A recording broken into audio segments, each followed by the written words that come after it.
భారత్ పాకిస్తాన్ మధ్య ఉద్రిక్త వాతావరణం యుద్ధానికి దారితీస్తోందా అనే పరిస్థితులు కనిపిస్తున్నాయి. మరి ముఖ్యంగా త్రివిధ దళాలు ఆ యూనిఫామ్ చూస్తేనే మనకు అర్థమైపోతుంది.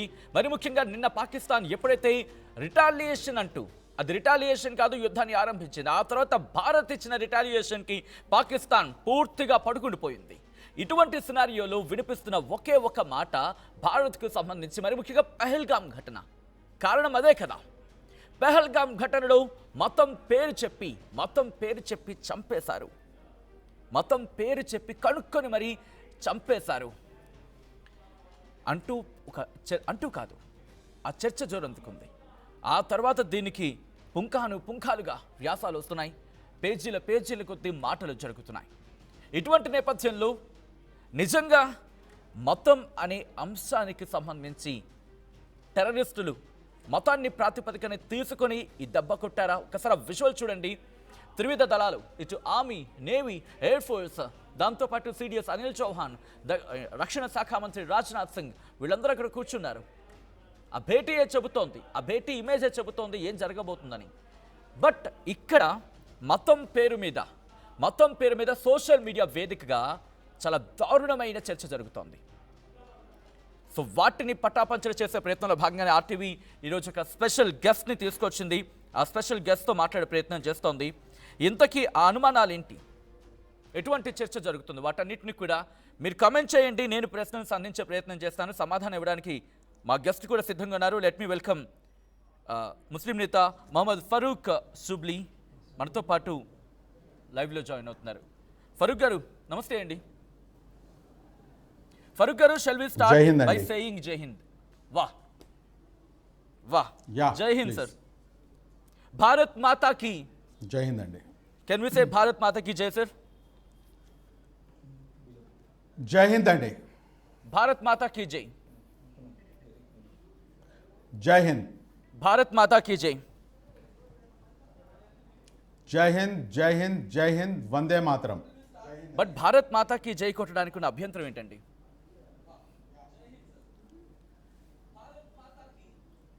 సచిన్ గారు, let us go straight away on present scenario అండి. ఏదైతే ప్రజెంట్ ఉన్నటువంటి సినారియో ఏదైతే ఉందో, మా మధ్యలో ఉన్నటువంటి అనేకమైనటువంటి భిన్నాభిప్రాయాలు ఉన్నాయి. అనేకమైనటువంటి అంశాల్లో మీకు ఒక అంశంలో మీకు ఒక కరెక్ట్ అనిపించవచ్చు, నాకు ఒకటి కరెక్ట్ అనిపించవచ్చు. ఇక్కడ పాయింట్, నేను భారత్ మాతాకి జై అంటానా లేదా, నేను జై హింద్ అంటానా, లేకపోతే జై శ్రీరామ్ అంటానా లేదా అనేది పాయింట్ కాదండి. పాయింట్ ఏంటంటే, as we are Indians, we are stood with Indian army or not, that there is the matter. Irrespective of caste, creed and religion, irrespective of any political party, we are one, we are united, that's it. ఇవాళ ఉన్నటువంటి అందరికన్నా పెద్ద వజ్రాయుధం ఆ unity in diversity, ఆ భిన్నత్వంలో ఏకత్వం, ఇదే మాకున్నటువంటి అందరికన్నా పెద్ద వజ్రాయుధం. ఆ వజ్రాయుధాన్ని తునాతునకలు దయచేసి ఇప్పుడు ఉన్నటువంటి సిచ్యువేషన్లో ఎవరు చేయకపోతే మంచిది. తర్వాత మళ్ళీ మాట్లాడుకుందామండి దానిపై. నేను స్పష్టంగా చాలా ఇన్ డీటెయిల్గా డెప్త్గా I will give the answer. Right, తప్పకుండా ఫరూక్ గారు. బట్ నా స్ట్రైట్ క్వశ్చన్ కాదు, చాలా మందికి వచ్చే క్వశ్చన్ ఏంటంటే, పహల్గామ్ దాడికి సంబంధించి మీరు చూస్తూ ఉంటారు, ఆ రోజు మతాన్ని అడిగి చంపారు, కాళ్ళు పట్టుకుని వదలలేదు. ఎందుకు ఇది జరిగింది? టార్గెట్ చేస్తున్నారా? ఇక్కడున్న వాళ్ళు కూడా ఒక మతానికి సంబంధించిన వాళ్ళకి సపోర్ట్ చేస్తున్నారా? ఇది నా ఒకటి క్వశ్చన్ కాదు, చాలా మందికి వచ్చే క్వశ్చన్, అందుకే మీకు అడగడం జరుగుతోంది. Is it so? సచిన్ గారు, అందరికన్నా ముందు ఏదైతే పహల్గామ్లో జరిగినటువంటి అత్యంత బాధాకరమైనటువంటి అంశం, అత్యంత బాధాకరమైనటువంటి సంఘటన, ఆ సంఘటన ఎంత దారుణమైనదంటే, మానవ సమాజము, నేను ఇక్కడ హిందువా ముస్లిమా తీసి పక్కన పెట్టండి, పుట్టినవాడు, మనిషిగా పుట్టినవాడు, మనిషికి పుట్టినవాడు ఎవడైనా కానీ దాన్ని ఖండం చేసి తీరాల్సిందే. దట్స్ అన్డౌటెడ్లీ దాంట్లో అసలు ఎక్కడ కూడాను అసలు చిన్న వివాదం కూడాను లేదు. కానీ ఇక్కడ గమనించాల్సినటువంటి అంశం, చాలా అనేకమైనటువంటి అంశాలు ఉన్నాయి సార్. నంబర్ 1, నా స్ట్రైట్ పాయింట్, ఏదైతే మతం పేరు అడిగి, నువ్వు హిందువా ముస్లింవా, నీ కల్మా వచ్చా, లేకపోతే నీ చెప్పడానికి కొన్ని అంశాలు బాగుండవు, కానీ జిప్ ఓపెన్ చేసి నువ్వు చూపించు అని చెప్పేసి అడగటము, దాని తర్వాత రెండో వైపు నువ్వు వెళ్ళి నీ మోడీకి చెప్పుకో అని చెప్పేసి చెప్పడం, ఇవన్నీ చూస్తుంటే మీకేమనిపిస్తుంది సార్? నాకైతే స్పష్టంగా ఒక అంశం చాలా స్పష్టంగా అనిపిస్తుంది. అదేమిటంటే అంతగానే హిందువుల్ని చంపుకోవాలంటే కనుక ఈ స్టూపిడ్ ఫెలోస్కి, ఈ ఎధవలకి, దొంగనా కొడుకులు ఎవరైతే వచ్చి వాళ్ళు చంపారో వాళ్ళు పాకిస్తాన్లోనే చంపుకోవచ్చు కదా. పాకిస్తాన్లో హిందువులు లేరా? పాకిస్తాన్లో హిందువులు లేరా? ఉన్నారు కదా. మళ్ళీ అక్కడ వదిలేసి ఇక్కడ వచ్చి నీ మతం పేరు అడిగి నువ్వు కలమా చదవమని చెప్పేసి ఇంకో మాట అడిగి ఇంకా మిగిలిన మహిళలను వదిలేసి మహిళలకు వెళ్ళి నువ్వు నీ మోడీకి వెళ్ళి చెప్పుకో అని చెప్పేసి చెప్పారంటే దీంట్లో మీకు కుట్రకోణం కనిపించడం లేదా? నాకు చాలా స్పష్టంగా కుట్రకోణం కనిపిస్తుంది.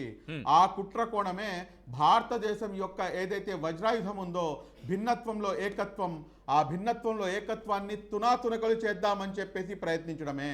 దాని తర్వాత ఇంకో అతి ముఖ్యమైనటువంటి అంశం సార్, కాశ్మీరీ. ఇక్కడ మీరు చూస్తుంది, మీరు 26 మంది ఏదైతే హిందూ సోదరులను చంపారో 26 మంది ప్రాణాలు కాదు త్యాగం చేసింది అక్కడ, యావత్తు కాశ్మీరీలను ప్రాణత్యాగం చేసినటువంటి పరిస్థితి, యావత్తు కాశ్మీరీలను హతమార్చినటువంటి పరిస్థితి ఈ ముష్కరులు. ఎందుకు చేశారు ఈ పని? ఎందుకు చేశారు? మీది తెనాలి మాది తెనాలియే కదా. మళ్ళీ కాశ్మీర్లో ఎక్కువగా ఉన్నటువంటి మెజారిటీలో ఉన్నటువంటి ముస్లిమ్సే కదా. మరి అలాంటప్పుడు వారి యొక్క ఆర్థిక వ్యవస్థ అందరికన్నా ఎక్కువగా దేనిపై ఆధారపడి ఉంటుంది? వారి యొక్క ఆర్థిక వ్యవస్థ ఆధారపడి ఉండేది చాలా స్పష్టంగా మీకు తెలుసు, నాకు తెలుసు, టూరిజం మీద. బట్ అక్కడ పాకిస్తాన్ ఆర్మీ చీఫ్ అంటాడు, మా మతాలు ఇన్ఫ్యాక్ట్ భారతదేశానికి పాకిస్తాన్కి మాకున్న రూట్స్ వేరు, మాకున్న సంబంధాలు వేరు. సో వీటి కోణంలోనే ఇటు అక్కడున్న వాళ్ళని కాపాడేది మేం కాపాడుతాం, మన మతం కాపాడుతుంది అనే ఒక అంశాన్ని ఆ వ్యక్తే ప్రస్తావించాడు. Subject to the correction April 16th అనుకుంటా. అది జరిగిన వారం కూడా జరగలేదు. ఎందుకు మతం ప్రాతిపదికన అనేది ఇక్కడ చర్చ జరుగుతోంది. సో దీనికి సంబంధించి మీ సమాధానం? చాలా చాలా చాలా మంచి క్వశ్చన్ అడిగారు సార్. సరే, వాడు మాట్లాడిన అంశం తీసి పక్కన పెట్టండి. April 16వ తారీఖు అంటే almost 1 week before. You have to listen very carefully sir, and audience also should understand this thing. ఇక్కడ సెక్యూరిటీ ఏదైతే ఇంటెలిజెన్స్ ఫెయిల్యూర్ అయితే ఎక్కడా కూడాను లేదు. ఇంటెలిజెన్స్ చాలా స్పష్టంగా ఉంది. ఆ హషీం మునీర్ ఏదైతే మాట్లాడినటువంటి మాటలు కానివ్వండి, లేకపోతే ఇంటెలిజెన్స్ ఇన్పుట్స్ కానివ్వండి, అనేకమైనటువంటి ఇంటెలిజెన్స్ ఇన్పుట్స్ ఉండగా కూడాను ఎందుకని చెప్పేసి సెక్యూరిటీ ల్యాబ్స్ జరిగిందనేది ఒక పెద్ద $1 million క్వశ్చన్. ఇక్కడ నా క్వశ్చన్ ఏంటంటే, ఆ రోజు ఆ వ్యక్తి ఏమన్నారంటే మా రూట్స్ వేరు, మా భావాలు వేరు, భారత్ ని కంప్లీట్ గా ఒక హిందూ దేశంగా చూస్తున్నాడు తప్ప డైవర్సిఫైడ్ సొసైటీగా ఆ వ్యక్తి చూసిన సందర్భాలు లేవు. కానీ అక్కడేమంటున్నాడు, ఒక sorry to quote but I have to quote. ఎందుకంటున్నాడంటే కనుక ఒక ముస్లిం కంట్రీగా ఇటు పాకిస్తాన్ ఆ వ్యక్తి చూస్తున్నాడు కాబట్టి నేను ఇక్కడ కోట్ చేస్తున్నాను. సో అలా చూస్తున్న తరుణంలో ఇక్కడున్న వాళ్ళకి అక్కడున్న వాళ్ళకి డిఫరెన్స్ ఏంటి అని ఒక క్వశ్చన్ కనుక తెర మీదకి వస్తే మీరిచ్చే సమాధానం నాగలోకానికి ఉన్నంత తేడా అండి.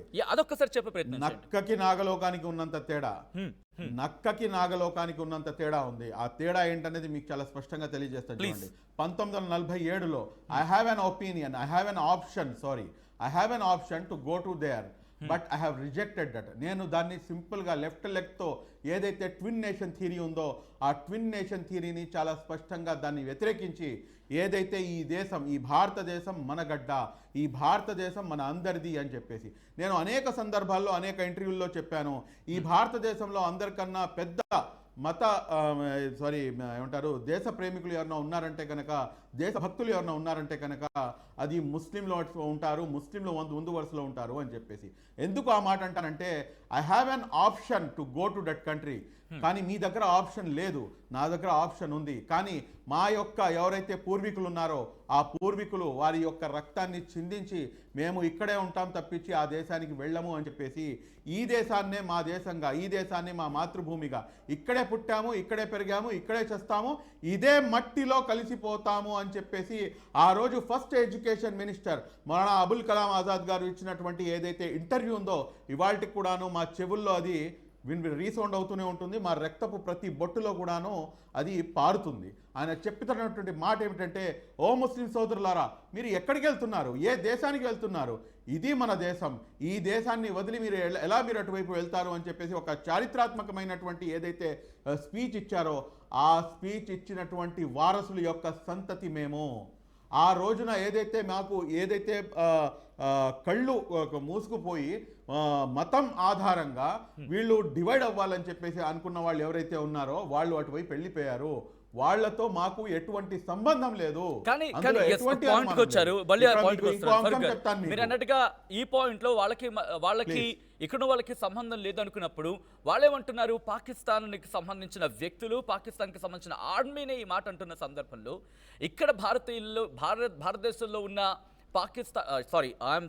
I'm very sorry to quote this, భారతదేశంలో ఉన్న ముస్లింలు సేఫ్గా లేరు అనేది పాకిస్తాన్లో ఉంటున్న వ్యక్తులు అంటున్న మాట. నిజంగా సేఫ్గా లేరా భారతదేశంలో ఉన్న ముస్లింలు? ఎవడండి వాడు పిచ్చి ముండా కొడుకులు ఎవరండి వాళ్ళు చెప్పడానికి? నేను ఇవ్వాలి దానికి సాక్ష్యం. As an Indian, as an proud to be an Indian Muslim, I have to give answer for that. వాడెవడో చెప్తే వాడు చెప్పిన దానికి తీసుకొచ్చి మాపై ఆపాదించి మీరు అడిగితే ఎలాగా సార్? నేను మీకు చెప్తున్నాను, 55 దేశాలు ఉన్నాయి, 55 ముస్లిం దేశాలు ఉన్నాయి. కానీ ఈ 55 ముస్లిం దేశాల్లో లేనటువంటి ఏదైతే స్వేచ్ఛావాయువు, ఆ స్వేచ్ఛావాయుని ఈ గడ్డపై, భారతదేశ గడ్డపై, భారతదేశంలో ముస్లింలు పీల్చుకుంటున్నారు. ఈ మొత్తం ప్రపంచంలో India is only country where Indian Muslims are very much safe. ఈ మాట చెప్పడానికి నేను చాలా గర్వపడతాను. ఈ మాట రీఇటరేట్ చేసే ప్రయత్నం చేయండి. ఎందుకంటే మీ మాట అక్కడ పాకిస్తాన్లో ఉన్న ముస్లింలకు చెవులకు చిల్లు పడేలా మీరు చెప్పాలి. ఎందుకంటే ఇప్పుడు భారతదేశం మీద మరీ ముఖ్యంగా ఒక వర్గాన్ని టార్గెట్గా వాళ్ళు మాట్లాడే ప్రయత్నం చేస్తున్నారు. కాబట్టి the responsibility is much on your shoulders. అక్కడ పాకిస్తాన్లో మన మీద పిచ్చి ప్రలాపాడికి నేను మీకు ఒక విషయం చెప్తానండి, మీకు ఒక విషయం చెప్తాను. వీళ్ళ యొక్క కుట్ర ఇందాక వాళ్ళ యొక్క కుట్ర ఏదైతే ఉందో ఆ కుట్రని పటాపంచలు చేస్తాను. ఒక్క 2 నిమిషాలు నాకు సమయం ఇవ్వండి. ఒకటి, అందరికన్నా ముందు నేను ఫస్ట్ స్టార్టింగ్ లో నేను కోట్ చేశాను, హిందువుల్ని చంపాలంటే కనుక ఇక్కడికి వచ్చి చెప్పాల్సినటువంటి అవసరం లేదు, కానీ ఇక్కడికి వచ్చి వాళ్ళు మతం పేరు అడిగి చంపారంటే కనుక దాని వెనకాల ఉన్నటువంటి కుట్ర కోణం ఏంటనేది. రెండో అంశము, ఒక పాకిస్తానీ సెనేటరు పాకిస్తాన్ పార్లమెంట్లో నుంచొని చెప్తున్నటువంటి మాట ఆవిడ ఏమిటంటే, మేము బాబ్రీ మసీదుని మరలా పునర్నిర్మిస్తాము, మేము బాబ్రీ మసీద్ని పునర్నిర్మించి ఆ ఇటుకలను పాకిస్తాన్ ఆర్మీ తీసుకొచ్చి ఇక్కడ సగ్య బునియాద్ అంటే ఇది చేస్తాము, దాని తర్వాత ఆషిమ్ మునిరాడు ఎవడైతే ఆ యధవ ఉన్నాడో వాడు ఇక్కడికి వచ్చి నమాజ్ చదివిస్తాడు అని చెప్పారు. అప్పుడే నాకు డౌట్ వేసింది, ఇది సంథింగ్ ఇస్ డిఫరెంట్. కానీ నా యొక్క అనుమానం తర్వాత దృఢపడింది, దాని తర్వాత బలపడింది, దాని తర్వాత అదే నిజమైంది. అదేంటంటే దాని తర్వాత ఆ అమ్మాయి చెప్పినటువంటి, ఆ పార్లమెంటరీని చెప్పినటువంటి, పాకిస్తాన్ సెనేటర్ చెప్పినటువంటి మాట ఏమిటంటే, సిక్కు సోదరులు ఎవరైతే మన సిక్కు సోదరులు ఉన్నారో ఆ సిక్కు సోదరులకి పుణ్యస్థలము పాకిస్తాన్. ఎందుకు పుణ్యస్థలం పాకిస్తాన్ అంటే గురునానక్ గారు అక్కడ జన్మించారు కాబట్టి సిక్కు సోదరులు మాపై దాడి చెయ్యరు అని చెప్పేసి చాలా స్పష్టంగా పార్లమెంట్లో నుంచొని ఇచ్చినటువంటి స్పీచ్ ఆవిడ. ఇక్కడ ఎందుకని చెప్పేసి వీడు చేస్తున్నారంటే కనుక పాకిస్తాన్ ఎక్కడా కూడాను భారతదేశంతో కాంపీట్ చేయలేదు, అది వాళ్ళకి చాలా స్పష్టంగా తెలుసు. కానీ ఏదైతే మన దేశంలో ఉన్నటువంటి మతం, ఒక మత్తు మందు అనేది మీకు తెలుసు, నాకు తెలుసు, మన మొత్తం భారతదేశంలో ఉన్నటువంటి 140 కోట్ల మందికి తెలుసు. మన దగ్గర కులగజ్జుంది, మతగజ్జుంది, అన్ని గజ్జులు మన దగ్గర ఉన్నాయి. బట్ నేను ఎందుకు ఈ పాయింట్ ఆఫ్ టైం లో మీతో మాట్లాడే ప్రయత్నం చేస్తున్నానంటే, లేదు సార్, ఒక్క నిమిషం నేను కంక్లూడ్ చేస్తాను. దాన్ని వీళ్ళు చాలా స్పష్టంగా ఏంటంటే డివైడ్ అండ్ రూల్ పాలసీ, ఏదైతే బ్రిటిషర్స్ యొక్క పన్నాగం ఉందో ఆ పన్నాగాన్ని యాజ్ ఇట్ ఈస్గా వారు పన్నారు. ఇప్పుడు నేనేమంటానంటే, వారు పన్నినటువంటి పన్నాగంలో మేము పడి హిందూ ముస్లిం అని చెప్పేసి మాట్లాడుకుందామా, లేదంటే కనుక వి యాజ్ ఎ ముస్లిం కాదు, వి యాజ్ ఎన్ ఇండియన్స్గా మనం అందరం కూడాను కలిసి కట్టి నుంచొని ఏదైతే మా యొక్క వజ్రాయుధం ఉందో ఆ వజ్రాయుధంతో దాడి చేద్దామా? అదే నరేంద్ర మోదీ గారు చేశారు. ఆ వజ్రాయుధాన్నే నరేంద్ర మోదీ గారు ఉపయోగించారు. భిన్నత్వంలో ఏకత్వం అన్న ఏదైతే వజ్రాయుధం ఉందో ఆ వజ్రాయుధాన్నే ఉపయోగించారు. వ్యోమికా సింగ్ ఎవరండి ఈవిడ? Vyomika Singh, she is and Sikh community. అదే విధంగా మీరు చూసుకుంటే కనుక ఇంకో ఆవిడ సోఫియా ఖురేషి. సోఫియా ఖురేషి ఒక ముస్లిం సంతతికి చెందినటువంటి మహిళ. ఇంకోటి ఇక్కడ చాలా సింబాలిక్గా ఏదైతే మా ఆడబిడ్డల యొక్క సింధూరాన్ని చెరిపేశారో దానికి ప్రతీకారం తీసుకునేందుకు ఆపరేషన్ సింధూర్ అని చెప్పేసి పెట్టి కేవలం మహిళలను మాత్రం చంపకుండా పురుషుల్ని మాత్రమే చంపివేసి మహిళల చేత చెప్పి పంపించాడు, వెళ్ళి మీ మోదీకి చెప్పుకో అని చెప్పేసి. అదే మహిళలు వచ్చి మోదీకి చెప్పారు, భారతదేశ ప్రభుత్వానికి చెప్పారు. ఈ రోజున ఇద్దరు మహిళలు కలిసి మొత్తం పాకిస్తాన్ని తునకలు చేస్తున్నారు. ఇది భారతదేశం యొక్క గొప్పతనం. బట్ నేను మళ్ళీ అదే వచ్చే ప్రయత్నం చేస్తున్నాను.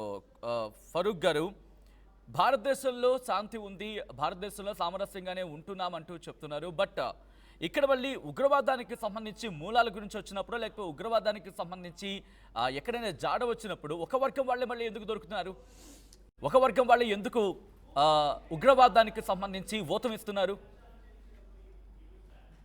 గుడ్ క్వశ్చన్ అండి, good question, very good question. And thank you very much for asking that question. Sir, అంటే మీరు ఇండైరెక్ట్గా ఏమని తెలుసుకుంటున్నారంటే ఉగ్రవాదులు అందరూ ముస్లిమ్స్ కాదు, కానీ ముస్లిమ్స్ అందరూ ఉగ్రవాదులే అంటున్నారు మీరు. నెవర్ నెవర్, నేను అదే చెప్తున్నా. కానీ నేను అంటుంది ఒక వర్గానికి సంబంధించిన వాడు దొరుకుతున్నారన్న, ఒక వర్గం వాళ్ళందరూ నేను అనలేదు. లేదు సార్, నో ఇష్యూ. అదే ఆ వర్గం అంటే మేమే కదండి. మేము ఆల్రెడీ పడి పడి పడి ఉన్నటువంటి ప్రాణం మాకు ఇంకా పట్టానికి ఇంకేం మిగలలేదు. అదే ఎందుకు టార్గెట్, ఎందుకు టార్గెట్? టార్గెట్ చేస్తున్నారా? టార్గెట్ లోకి వెళ్తున్నారా? టార్గెట్ లోకి ఉంటున్నారా? నేను ఆ ఆన్సర్ గురించి వెయిట్ చేస్తున్నాను. ఎందుకంటే as you said we are all united ఈ ఇష్యూలో.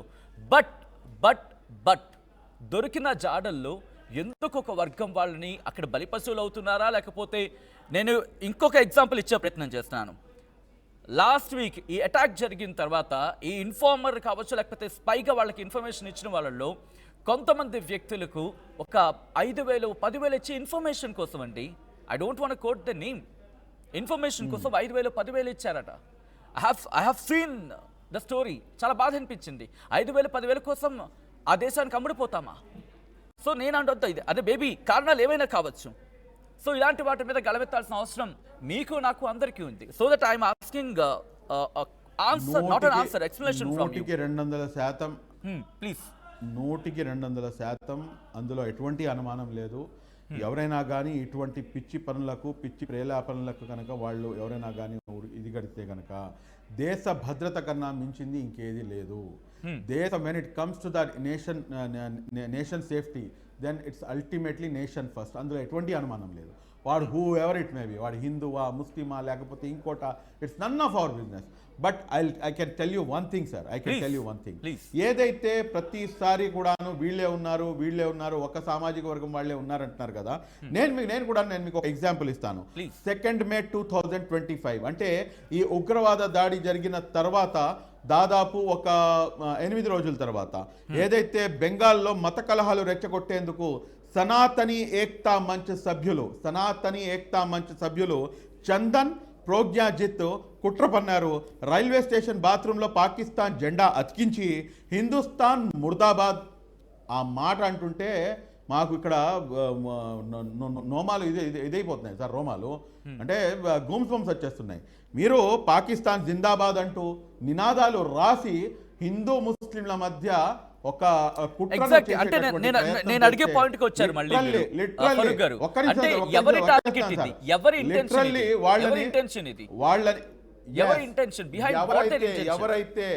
ఎవరైతే పాకిస్తాన్ పన్నినటువంటి పన్నాగం ఏదైతే ఉందో, ఈ దేశంలో భిన్నత్వంలో ఏకత్వాన్ని చెరిపివేయాలి, హిందూ ముస్లింల గలాటాలు జరగాలి అని చెప్పేసి ఏదైతే పన్నాగం పన్నారో, ఇక్కడ ఇటువంటి పనులు చేసేవాళ్ళు ఆ పన్నాగానికి సహకరించేటటువంటి దొంగనా కొడుకులు అంటాను నేను. వాడు హిందువా, ముస్లిమా, whoever it may be, లేకపోతే వాడు ముఖ్యమంత్రియా, లేకపోతే ఇంకోడా, లేకపోతే ఉపరాష్ట్రపతియా, లేకపోతే ఇంకెవడైనా కానివ్వండి, మతం ఆధారంగా ఇప్పుడున్నటువంటి సమయంలో ఇక్కడ మతం అనేది ఎక్కడా కూడాను ఇంపార్టెంట్ కాదు సార్. ఇక్కడ మతం తీసి పక్కన పెట్టండి. ఇది నేషన్ ఫస్ట్ అన్న అంశంతో మనం ముందుకు వెళ్ళాల్సినటువంటి అవసరం ఉంది.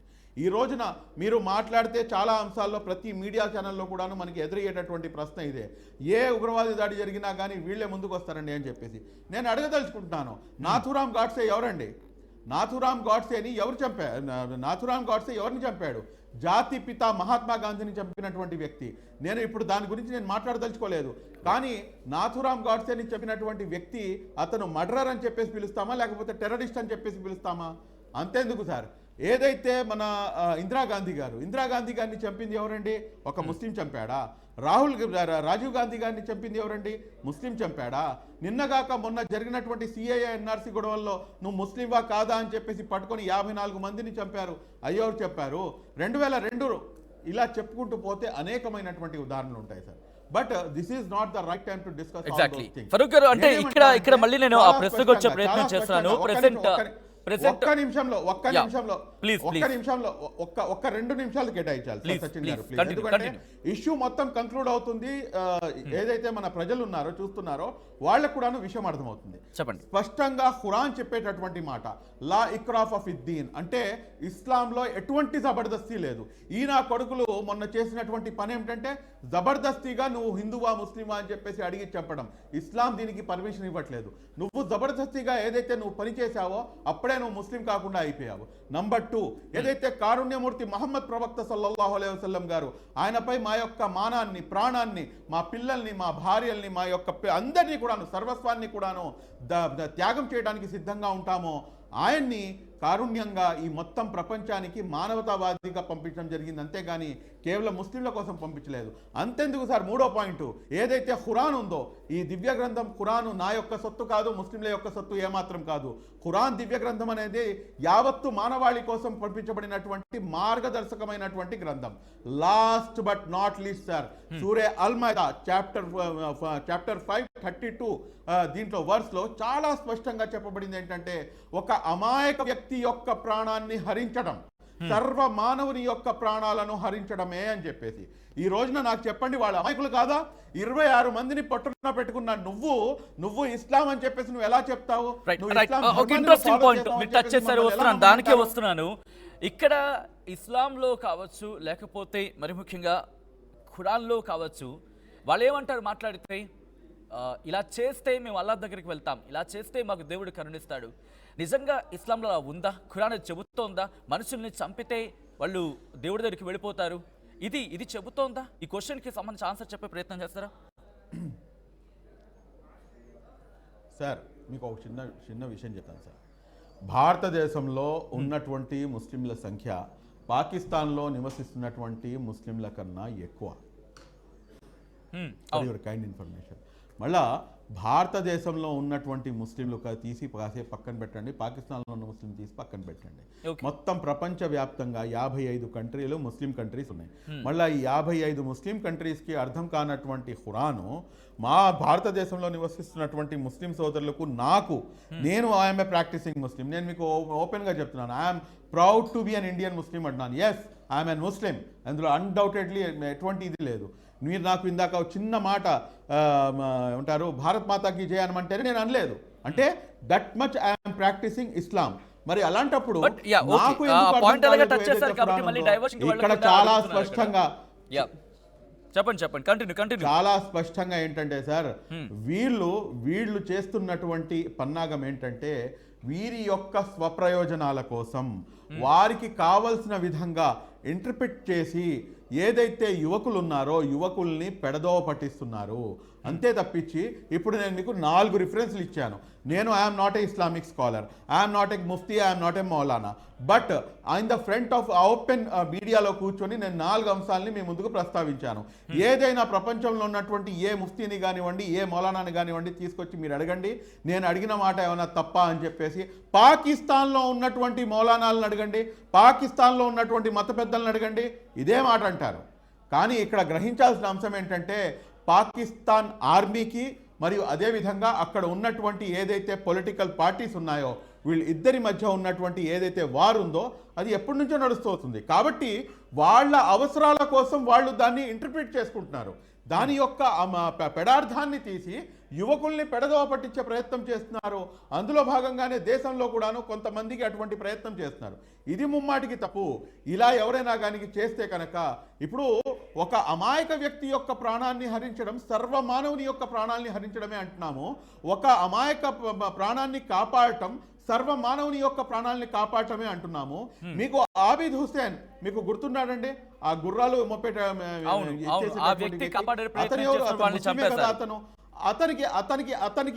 అతనికి ఏ ఖురాన్ అర్థమైంది? ఖురాన్ మొత్తం ప్రపంచంలో ఉన్నది ఒకటే. మరి అదే ఖురాను అతనికి అర్థమైంది. ఖురాను అతను తన హిందూ సోదరులు ఎవరైతే పర్యాటకులు వచ్చారో వాళ్ళ యొక్క ప్రాణాలను కాపాడటానికి తన యొక్క ప్రాణాన్ని పణంగా పెట్టేశాడే, అతనికి ఏమర్థమైంది? ఎందుకని చెప్పేసి ఈ దొంగనా కొడుకులకి అర్థం కాలేదు.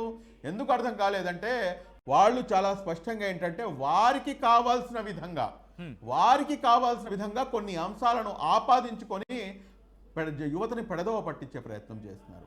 కాబట్టి ఖురాన్, ఇస్లాం అంటేనే శాంతి సార్, ఇస్లాం అంటేనే శాంతి. మీకు ఇంకో అతి ముఖ్యమైనటువంటి అంశాన్ని మీకు ప్రస్తావిస్తాను. ఈరోజు ఏదైతే పాకిస్తాన్ ఏదైతే చేసి దుండడుగు చర్య చేసి ఈ రోజున మాది ఇస్లామిక్ కంట్రీ అంటున్నారు కదండి, ఏ రకంగా ఇస్లామిక్ కంట్రీ పాకిస్తాన్ది నేనైతే ఉమ్మేస్తాను. భారతదేశంలో ఉన్నటువంటి ముస్లింలు ఉమ్మేస్తే కనుక మొత్తం పాకిస్తాన్లో ఉన్నటువంటి ఈ యధోలందరూ కూడా కొట్టుకుసొస్తారు. నేను ఉమ్మేస్తాను ఇస్లామిక్ కంట్రీ అంటే కనుక. ఇస్లామిక్ కంట్రీ అని చెప్పేసి చెప్పుకొని నువ్వేం సాధించావు? నువ్వు ఏ ఇస్లామిక్ స్క్రిప్చర్ని నువ్వు ఫాలో చేస్తున్నావు? నువ్వు ఏ ఇస్లాం చెప్పినటువంటి ఏ ఫండమెంటల్స్ని నువ్వు ఫాలో చేస్తున్నావు? ఈ రోజున అక్కడ ఏదైతే రెడ్ లైట్ ఏరియాలు ఉన్నాయో, ఇవాళ నేను విజయవాడలో నివసిస్తాను, ఆంధ్ర రాష్ట్రంలో ఉన్నాను. నేను ఎక్కడైనా కానీ ఎక్కడైనా కానీ ఉన్నాయా సార్ మనకి? అక్కడ ప్రతి చోట కూడా అవైలబుల్ ఉంది. ఇస్లాం మీకు ఇటువంటి వ్యభిచారాన్ని ప్రోత్సహిస్తుందా? ఇస్లాం వ్యభిచారం చేసే వాళ్ళని, వ్యభిచారాన్ని ప్రోత్సహించే వాళ్ళని 70 కొరడాడు దెబ్బలు కొట్టి వాడిని హతమార్చండి అని చెప్పేసి చెప్తుంది. మరి నీకు నువ్వు ఇస్లామిక్ కంట్రీ అని చెప్పేసి నువ్వు ఏ విధంగా చెప్పుకుంటావు? నువ్వు చేసే పనులన్నీ కూడాను ఇస్లాంకి వ్యతిరేకంగా చెప్పి ఈ రోజున మేము ఇస్లామిక్ కంట్రీ అని చెప్పేసి నువ్వు ఏ రకంగా చెప్పుకుంటావు? నువ్వు అక్కడ ఏదైతే సారాయి ఉందో, ఏదైతే షరాబ్ ఉందో, మీకు ఎప్పుడైనా మీకు తెలుసా సార్? మీకు ఎక్కడైనా కానీ ముస్లిం సోదరుడు మీకు ఏదైనా బార్లో కనిపిస్తాడా? భారతదేశంలో ఉన్నటువంటి ముస్లిం సోదరులు ఎక్కడైనా కానీ మీకు కనిపిస్తారా? నేను కనీసం బారు బయట కిళ్ళి కొట్టుంటే ఆ కిళ్ళి దగ్గర ఎందుకంటే నా కిళ్ళి తింటాను కాబట్టి కిళ్ళి కొనుక్కోవడానికి కూడా వెళ్ళాను నేను. ఎందుకంటే నేను అక్కడ నుంచుంటే నేను సారా తాగుతానని చెప్పేసి జనాలు ఏమైనా అనుకుంటారేమో అని చెప్పేసి. అంటే అంత నియమనిష్టలతో ఉంటాం మేము. మరి అదేవిధంగా కంప్లీట్గా వడ్డీకి వ్యతిరేకము. ఇస్లామిక్ కంట్రీ అంటే నువ్వు వడ్డీ ఎందుకు తీసుకున్నావు? వడ్డీకి ఎందుకు అని చెప్పేసి నువ్వు బ్యాంకులు నడుపుతున్నావు? సౌదీని చూసి నేర్చుకో నువ్వు. ఇవన్నీ ఏమి లేదు సార్. వాళ్ళకి కావాల్సిన విధంగా వాళ్ళు ఉంటూ మమ్మల్ని ఏంటంటే ఇక్కడ భారతదేశం యొక్క అందరికన్నా పెద్ద వజ్రాయుధమైనటువంటి భిన్నత్వంలో ఏకత్వాన్ని మనం ఇక్కడ టార్గెట్ చేయాలంటే కనుక దేశంలో నివసిస్తున్నటువంటి ముస్లింలను ఉసగొల్పాలి. ఈ రోజున మీకు ఇంకో విషయం నేను మీకు చెప్తాను సార్. నేను మీకు ఇంకో చాలా ఇంపార్టెంట్ అంశం ఇది. ఇప్పుడు బాబ్రీ మసీద్ అంశం ఉంది. బాబ్రీ మసీద్ గురించి వీడు లేవదెత్తాడు కదా, వీళ్ళు ఈ పాకిస్తానీ సెనేటరు. బాబ్రీ మసీద్ యొక్క తీర్పు మళ్ళీ తిరిగి నిర్మిస్తానంటున్నారు వాళ్ళు. ఎస్ ఇప్పుడు నేను ఒక్కసారి గుర్తు చేయదలుచుకుంటాను. బాబ్రీ మసీద్ అంశంపై ఏదైతే రామ్ మందిరము, బాబ్రీ మసీద్ యొక్క వివాదంపై తీర్పు వెలువడింది. తీర్పు వెలువడిన తర్వాత భారతదేశంలో ఉన్నటువంటి ముస్లింలు అందరూ నాతో పాటు కలిపి మేము స్వాగతించలేము అని చెప్పేసి క్లియర్గా చెప్పాము. ఆ రోజు అదే చెప్పాను, ఈ రోజు అదే చెప్తున్నా. నేను దాన్ని స్వాగతించలేను, కానీ నేను గౌరవించి తీరుతాను. ఈ దేశంలో ఆ తీర్పు వచ్చిన తర్వాత ఎక్కడైనా కానీ ఒక్క గలాటా జరిగిందండి? ఎందుకు జరగలేదు? గలాటా జరగాలి కదా. ఎందుకు జరగలేదంటే భారతదేశంలో ఉన్నటువంటి ముస్లింలు ఈ దేశం ఒక్కసారి ఇక్కడ ఈ పాయింట్ కి వచ్చారు కాబట్టి కాస్త సెన్సిటివ్ క్వశ్చన్ నేను అడిగే ప్రయత్నం చేస్తున్నాను. ఫరూక్ గారు, వక్ఫ్ విషయంలో మీరు సపోర్ట్ ఇస్తున్నారా, ఇవ్వటం లేదా? వక్ఫ్ రీసెంట్ గా కేంద్ర ప్రభుత్వం తీసుకొచ్చిన వక్ఫ్ బోర్డ్ కి సంబంధించి సచిన్ గారు, నేను ఖచ్చితంగా సపోర్ట్ ఇస్తాను. వినండి సార్. లేదు సార్, దానికి ఆన్సరే చెప్తాను. తప్పకుండా నేను అడుగుతా, చెప్తున్నాను. మా గౌరవ దేశ ప్రధానమంత్రి మా నరేంద్ర మోదీ గారిని, అమిత్ షా గారిని, మా రాష్ట్ర ముఖ్యమంత్రి వర్యులు గౌరవనీయులు, నాకు అత్యంత చాలా ఇష్టమైనటువంటి రాజకీయ నాయకుడు నారా చంద్రబాబు నాయుడు గారిని చెప్పి మీరందరూ కూడాను నాకు టీటీడీలో నాకు మెంబర్గా వేయించండి. దాని తర్వాత నేను వక్ఫ్ బోర్డ్ బిల్లుని నేను స్వాగతిస్తాను. సో ఇప్పుడైతే మాత్రం స్వాగతించట్లేదు. సో నేను ఎందుకు ఈ క్వశ్చన్కి వచ్చానంటే 100% స్వాగతించాను సార్. వక్ఫ్ బోర్డుకి సంబంధించి ప్రెసెంట్ ఆ ఆందోళన ఉన్నాయి కాబట్టి దీన్ని మరింత ట్రిగ్గర్ చేసేలాగా వాళ్ళు పన్నాగం పన్నారనేది ఇంకొక చర్చ. Is it so? సో ఈ నేపథ్యంలో ఇక్కడ ఉన్న అసమ్మతివాదులు కావచ్చు, ఇక్కడ కాస్త అసమ్మతితో ఉన్న వాళ్ళని కావచ్చు, వాళ్ళు ఎన్కాష్ చేసుకుంటున్నారు. పాకిస్తాన్కి ఇలాంటి వాళ్ళు ఉపయోగపడుతున్నారో లేకపోతే ఇలాంటి వాళ్ళని ఉపయోగించుకునే ప్రయత్నం చేస్తుంది అనేది ఒక చర్చ అయితే మాత్రం జరుగుతోంది. నిజం కాదా? దీన్ని ఖండించాలి. సచిన్ గారు, ఏదైతే వక్ఫ్ అమెండ్మెంట్ యాక్ట్ ఉందో ఇది న్యాచురల్ జస్టిస్ న్యాచురల్ జస్టిస్ అంటాం కదా మనం, న్యాచురల్ జస్టిస్ కి వ్యతిరేకంగా ఉన్నటువంటి యాక్ట్ అది. దాని గురించి మనం దాని యొక్క చాలా నేను దాన్ని టచ్ చేయాలనుకోవట్లేదు, బట్ ఆ కాంటెక్స్ట్ కి సంబంధించి అది వచ్చిన తర్వాత జరిగింది కాబట్టి దాన్ని లింకప్ చేసే ప్రయత్నం జరుగుతుంది కాబట్టి నేను మిమ్మల్ని అడిగే ప్రయత్నం చేశాను దీన్ని. ఎస్ సార్ ఇది రెండు వైపుల నుంచి కూడాను ఉన్నటువంటి అనుమానము. ఇక్కడ నేను మీకు చాలా స్పష్టంగా చెప్తాను, ఇది ఐడియాలజికల్ డిఫరెన్స్. నేనున్నాను, నన్ను వక్ఫ్ అమెండ్మెంట్ యాక్ట్కి నేను వ్యతిరేకం అని చెప్పేసి ఇంత ఓపెన్గా మీడియా మాధ్యమంలో కూర్చొని, మీ ఆర్టీవీ కూడా నేను ఇంటర్వ్యూ ఇచ్చున్న గతంలో అనేకమైనటువంటి మీడియా డిబేట్స్లో, అనేకమైనటువంటి మీడియా ఛానల్స్లో కూర్చొని ఇది వ్యతిరేకం అని చెప్పేసి, మన న్యాచురల్ జస్టిస్కి వ్యతిరేకం అని చెప్పేసి చెప్పినా కూడా కానీ నన్ను ఏ స్థాయిలో ట్రోల్ చేసిందో ముస్లిం సమాజం మీకు తెలియదు సార్. ఇక్కడ ఏదైతే ఆలోచన తీరు ఉంది చూడండి, ఆ ఆలోచన తీరుతో ఇదవుతుంది. నేనేమంటానంటే, ఏదైతే మాకు ముస్లిం సోదరులు ఇది అనేకమైనటువంటి నాకు చాలా భిన్నాభిప్రాయాలు ఉన్నాయి. ఏది మన భారతీయ జనతా పార్టీతో కానివ్వండి, లేకపోతే మన గౌరవ ప్రధానమంత్రి గారితో కానివ్వండి, లేకపోతే మన ఆర్ఎస్ఎస్తో కానివ్వండి. కానీ when it comes to this points నేను ఇవన్నీ తీసి పక్కన పెట్టేస్తాం. మనం ఇక్కడ మీరు అడుగుతున్నటువంటి ఏదైతే క్వశ్చన్ ఉంది చూడండి, దీన్ని బట్టి ఏమైనా జరిగిందా అంటే, ఇక్కడ ఏదైతే ఉద్రిక్త పరిస్థితులు అంటే మొత్తం దేశవ్యాప్తంగా కూడాను నిరసన సెగలు ఎగబడుతున్నటువంటి తరుణంలో నువ్వు హిందువా ముస్లిమా అని చెప్పేసి కనుక్కొని మరీ కొట్టారంటే కనుక ఖచ్చితంగా అనుమానాలు రాకు ఉండవు. కానీ ఇక్కడైతే ఒక విషయం నేను మీకు చెప్తాను, ఏదైతే ఆల్ ఇండియా ముస్లిం పర్సనల్ లా బోర్డు ఈ అంశం మొత్తాన్ని కూడాను తీసుకొని లీడ్ చేస్తుందో, ఇదే ఆల్ ఇండియా ముస్లిం పర్సనల్ లా బోర్డు నిన్న ఒక ప్రెస్ స్టేట్మెంట్ రిలీజ్ చేసింది. ఇప్పుడు ఒక కుటుంబంలో ఇష్యూ వచ్చింది అనుకోండి, కుటుంబంలో ఇష్యూ ఉంటూ ఉంటాయి, కానీ ఆ కుటుంబం దాటి బయట ఇష్యూ వచ్చినప్పుడు కుటుంబంతో ఏకమవుతూ ఉంటుంది. కానీ ఆ కుటుంబంలో ఉన్న ఒక వ్యక్తి తనకున్న అసమ్మతితో బయటవాడికి కనుక సపోర్ట్ ఇస్తే మొత్తం కుటుంబం దెబ్బతినదా? ఈ ప్రశ్న నేను మీకు సంధించడం జరుగుతుంది. లేదు సార్ సచిన్ గారు, ఇటువంటి అంశాలు ఏమైనా ఉంటే కనుక ఇక్కడ మీకు పాకిస్తాన్కి భారతదేశంలో నివసిస్తున్నటువంటి ముస్లింలకి నక్కకి నాగలోకానికి ఉన్నంత తేడా ఉంది సార్.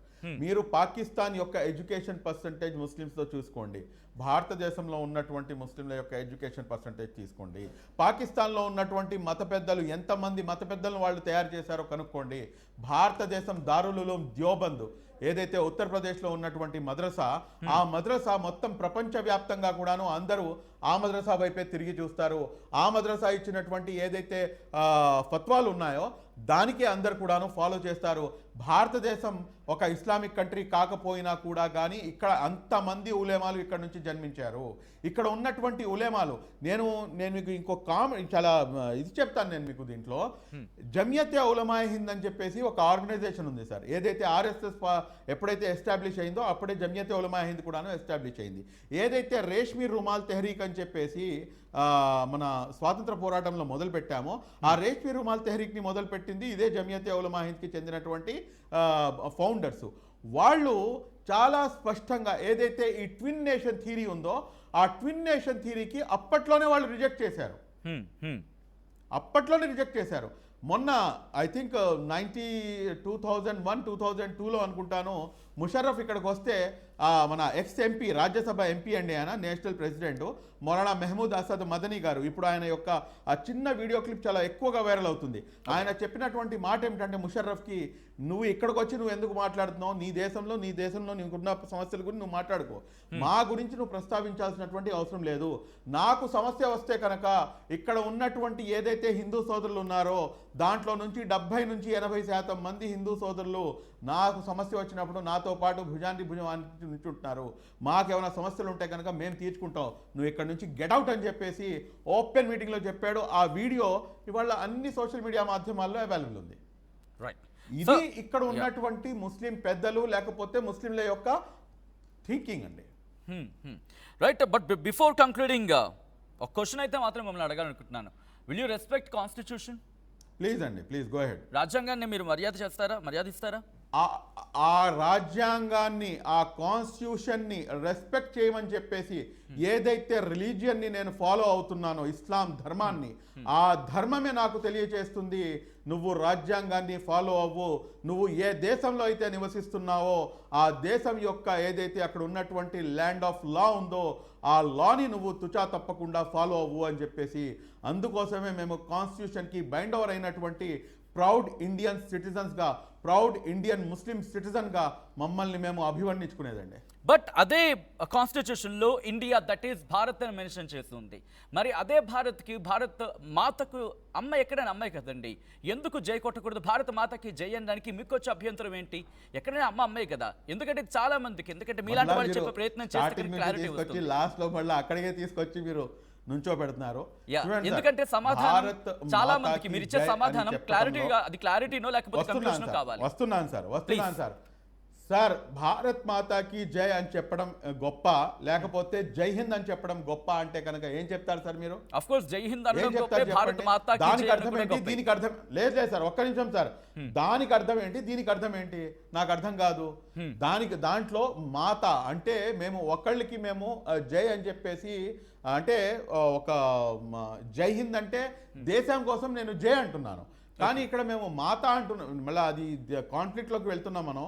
నేను మీకు చెప్పదలుచుకుంది ఒకటేసారి, ఇక్కడ అంటే కాన్ఫ్లిక్ట్ అని కాదు, బట్ అంటే మనం అమ్మలా మన దేశాన్ని కొలిచినప్పుడు జై కొట్టడానికి ఏముంటుంది అని చెప్పి జై కొడితే తప్పే ఉంది. అమ్మకే కదా మనం కొడుతోంది, పరాయి వాడికి కాదు, పక్క వాళ్ళకి కాదు. మన దేశంలో మన అమ్మకి మనం జై కొట్టుకోవడం తప్పు కాదు కదా. కదా సార్, యా కదా. ఇప్పుడు నేను భారత్ మాతాకి జై అని చెప్పేసి నేను చెప్పకపోతే నన్ను మీరు కొడతారా? నేను జై శ్రీరామ్ అని చెప్పేసి చెప్పను, మీరు నన్ను కొడతారా? నేను అడుక్కునేవాడిని, నేను 10 రూపాయలు మీరు నన్ను దానం చేయండి అని చెప్పేసి నేను నీ కార్ దగ్గరకు వచ్చి డోర్ ఓపెన్ చేసి మీ దగ్గర భిక్షాటనం చేస్తుంటే నువ్వు జై శ్రీరామ్ చెప్తేనే నీకు 10 రూపాయలు వేస్తానంటే దాన్ని కాన్స్టిట్యూషన్ లో రాసుందా? నేను కాన్స్టిట్యూషన్ లో రాసుందా? మీరు భారత్ మాతాకి జై అనాలని చెప్పేసి కాన్స్టిట్యూషన్ లో ఉందా? జై హింద్ అనేది కాన్స్టిట్యూషన్ లో ఉందని చెప్తాను నేను. ఇంకా ఓకే, సో కాన్స్టిట్యూషన్ లో ఉంటేనే భారత్ మాతాకి జై అంటారు. నాకైతే పర్సనల్ గా నేను జై శ్రీరామ్ అంటానికి కూడాను నేను వెనకాడను సార్. కానీ ఎప్పుడైతే నువ్వు చెప్పాల్సిందే అంటే కనుక నేను చెప్పను, పోబే అంటాను. ఇక్కడ మీరు చెప్పాలి అని చెప్పి ఎవరు బ్యూటీ ఆఫ్ ఇండియా అదే అనేకమైనటువంటి వీడియోస్ సోషల్ మీడియాలో చక్కర్లు కొడుతున్నాయి. నువ్వు భారత్ మాతాకి జై కొట్టకపోతే నీ గడ్డాన్ని తీసేస్తాం, లేకపోతే నువ్వు జై శ్రీరామ్ అనకపోతే నీకు 10 రూపాయలు దానం చేయము. నిన్నగాక మొన్న కూడా జరిగింది కదా సార్ ఇన్సిడెంట్ ఉత్తరప్రదేశ్ లో. నిన్నగాక మొన్న ఉగ్రవాదం ఎక్కడ ఉండా దానికి మతాలకు అతీతంగా, కులాలకు అతీతంగానే మాట్లాడుకుంటూ ఉంటాం. బట్ నేను అంటుంది ఏంటంటే కనుక ఎందుకంటే మీరు మాట్లాడిన సందర్భంలో ఒక క్లారిటీ ఇచ్చే ప్రయత్నం అనేది, కన్విన్స్ అయ్యే ప్రయత్నం జరుగుతోంది కాబట్టి నేను మిమ్మల్ని అడిగే ప్రయత్నం చేస్తున్నాను. So I don't have any other intentions. కానీ ఏంటంటే ఇక్కడ అనడానికి బహుశా చాలా మందికి క్లారిటీ వస్తుంది ఎందుకు భారత్ మాతాకి జై అనరు అనేది. అఫ్ కోర్స్ అనకపోవడం అనేది మీ ఇష్టం కావచ్చు, బట్ ఎందుకు అంటే తప్పేంది? ఎందుకంటే భారత మాత అందరికీ ఒక మాతాకి జై అని చెప్పడంలో నేను మీకు కంక్లూడ్ చేస్తాను చూడండి సార్. భారత్ మాతాకి జై అని చెప్పడంలో ఎటువంటి ఇబ్బంది లేదు. I'm telling you openly. అనేక చోట్ల అనేక వీడియోల్లో నువ్వు భారత్ మాత, అరే ఇప్పటిదాకా నేను 100 సార్లు చెప్పేశాను నేను మీకు భారత్ మాతాకి జై, కెన్ యూ సే అంటున్నారు మళ్ళా మీరు. హిందుస్థాన్ జిందాబాద్, పాకిస్తాన్ ముర్దాబాద్ అన్న నినాదాలు రోడ్డు మీదకి దిగిస్తున్నటువంటి వాళ్ళం సార్. మా యొక్క దేశభక్తిని దయచేసి శంకించమాకండి. మా పూర్వీకులు ప్రాణాలు త్యాగం చేసి ఈ రక్తాన్ని చిందించి ఈ దేశాన్ని కాపాడుకున్నటువంటి వారి యొక్క వీర సంతతులం సార్ మేము. ఈ దేశంపై ఎప్పుడు ఎటువంటి చిన్న ఆపద వచ్చినా కానీ అందరికన్నా ముందు వరుసలో మేము ఉంటాము. ఈ ఏదైతే ఇప్పుడు జరుగుతున్నటువంటి 2025 పెహల్గామ్ అటాక్ ఏదైతే జరిగిందో దానికి, ఆపరేషన్ సింధూర్కి, దాని తర్వాత 1965 పాకిస్తాన్ యుద్ధానికి రెండిటికి ఒక సిమిలారిటీ ఉంది. అదొక్కటి మీ దృష్టికి తీసుకొస్తాను.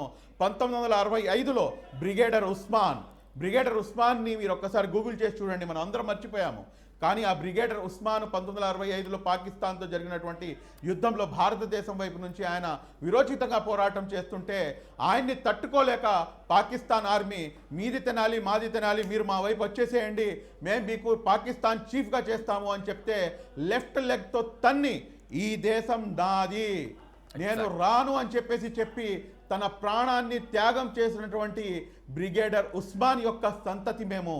ఈ రోజున అదే సోఫియా ఖురేషి 2025లో మళ్ళీ అదే ముస్లిం సంతతికి చెందినటువంటి వీర మహిళ.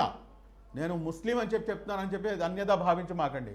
కానీ పరిస్థితులు అలా తగలడినాయి కాబట్టి నేను మాట్లాడుతున్నాను. లేకపోతే నా దగ్గర మీది తినాలి మాది తినాలి నా దగ్గర లేదు అసలు ఏమాత్రం కూడాను. కాబట్టి ఈ రోజున పరిస్థితి చూస్తే కనుక ఎప్పుడైనా కానీ ప్రాణత్యాగం చేయాల్సినటువంటి అవసరం వస్తే స్వాతంత్రానికి ముందు, స్వాతంత్రం కోసం, స్వాతంత్రం వచ్చిన తర్వాత ఈ రోజున కూడాను అందరికన్నా మొట్టమొదటి వరుసలో నుంచేటటువంటి ముస్లింలు తన యొక్క రక్తాన్ని చిందించడానికి సిద్ధంగా ఉన్నారు. ఇన్షాల్లా నరేంద్ర మోదీ గారిని ఒక కాల్ ఇమ్మని చెప్పండి. ఇన్షాల్లా అందరికన్నా ముందు వరుసలో నేనైతే డిమాండ్ చేస్తున్నాను, పాకిస్తాన్పై నెక్స్ట్ టైం కాదు ఈసారి మీరు ముస్లిం రెజిమెంట్ని ఒకటి తయారు చేయండి. నేను చాలా పెద్ద కామెంట్ చేస్తున్నాను సార్, మీరు గమనించాలి. మీరు సిక్కు రెజిమెంట్ ఉంది, గోర్ఖా రెజిమెంట్ ఉంది. పాకిస్తాన్పై యుద్ధం కోసం మీరు ముస్లిం రెజిమెంట్ని తయారు చేయండి. కేవలం ముస్లింలను మాత్రమే దాంట్లో మీరు ప్రమోట్ చేయండి. ముస్లింలు వెళ్ళే వాళ్ళ యొక్క తాట తీసొస్తారు, అందులో ఎటువంటి అనుమానం లేదు sir. Right right thank you so much Farooq garu. It's a great and good conversation with you అని చెప్పిన అతిశయోక్తి లేదని చెప్తా. But thanks for joining with RTV. అనేక అంశాలకు సంబంధించి మాట్లాడే ప్రయత్నం చేసినందుకు. సో కంక్లూడింగ్, భారత్ మాతా కీ జై. జై హింద్, భారత్ మాతా కీ జై. Thank you so much once again Farooq గారు. సో మొత్తంగా అది ఇక్కడ మతం గురించి మాట్లాడుకునే సందర్భంలో ఒక మాట మాత్రం మళ్ళీ మళ్ళీ మళ్ళీ మళ్ళీ మళ్ళీ మళ్ళీ చెబుతుంది ఆర్టీవీ ఒకటి. మరీ ముఖ్యంగా ఉన్మాదానికి మతం లేదు, కులం లేదు. ఒకవేళ ఏ ఉన్మాదైనా మతం పేరుతో ఉన్మాదాన్ని సృష్టించాలనుకున్నా, కులం పేరుతో ఉన్మాదాన్ని సృష్టించాలనుకున్నా వాడిని పట్టుకొని తగిన శాస్తి చేసి, వాడికి తగిన రీతిలో శాస్తి చేసి, వాడికి ఎవడైతే నూరిపోసాడో వాడికి కూడా అదే తీరులో శాస్తి చేసి, వాడికి పైనున్నాడు ఎవడున్నాడో వాడికి కూడా అదే లెవెల్లో ట్రీట్మెంట్ ఇస్తే కనుక ఈ మతాలకి కులాలకి పట్టిన గజ్జి ఇంకా ఇంకా ఇంకా ఈ తామరులు ఇలాంటివన్నీ ఉంటాయి కదా, ఇవన్నీ పూర్తిగా వదులుతాయి. పట్టి తొక్కి నార తీయాల్సిందే. నా కొడుకుని ఎవరైనా సరే కులాలకు అతీతంగా, మతాలకు అతీతంగా, ఒకరు కాదు రెండు కాదు, ఏకంగా 26 నిండు ప్రాణాలను బలి తీసుకున్నారు. మతాల పేరుతో చంపుతారా? ఇప్పుడు చూద్దురు కానీ ఏ మతం పేరుతో మీరు మారణ హోమాన్ని సృష్టించారు, ఏ మతం పేరు తీసుకొని మీరు ఒక దేశాన్ని టార్గెట్ చేయాలనుకున్నారు, ఏ మతం పేరు తీసుకొని ఒక దేశం మీద విరుచుకుపడతాం అనుకున్నారు.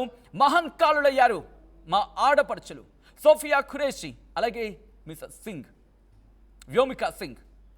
ఇద్దరు కూడా, వీళ్ళిద్దరూ సరిపోలేదా మీకు సమాధానం చెప్పడానికి? మా మహిళా శక్తి ఏంటో, చదువుకుంటే మహిళలు ఈ స్థాయిలో అవుతారనడానికి భారతదేశం ప్రూవ్ చేసి చూపించింది.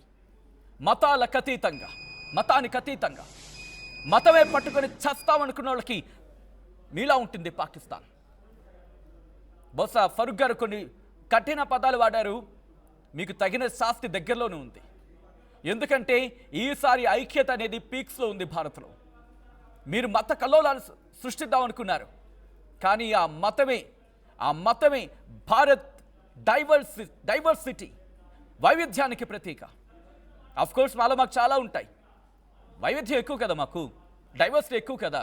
కొట్టుకు చావడానికి మాకు అనేక కారణాలు కావాలి, ప్రశాంతంగా ఉండకూడదు అనుకుంటే మాకు మేము ఏమైనా పెట్టుకుంటాం. కానీ మా దగ్గరికి మీరు కెలకాలను వస్తే కనుక మేము వాటన్నిటిని పక్కన పెడతాం. రిమెంబర్, మేము వాటన్నిటిని పక్కన పెడతాం. వాటన్నిటిని పక్కన పెట్టి పని పట్టేది మీరే. ఆపరేషన్ సింధూర్తో ప్రారంభమైంది మా ఆపరేషన్, మీరు దాన్ని యుద్ధంగా తీసుకువెళ్లారు. మహాభారత సంగ్రామం, కురుక్షేత్రం కంక్లూషన్ ఇస్తుంది.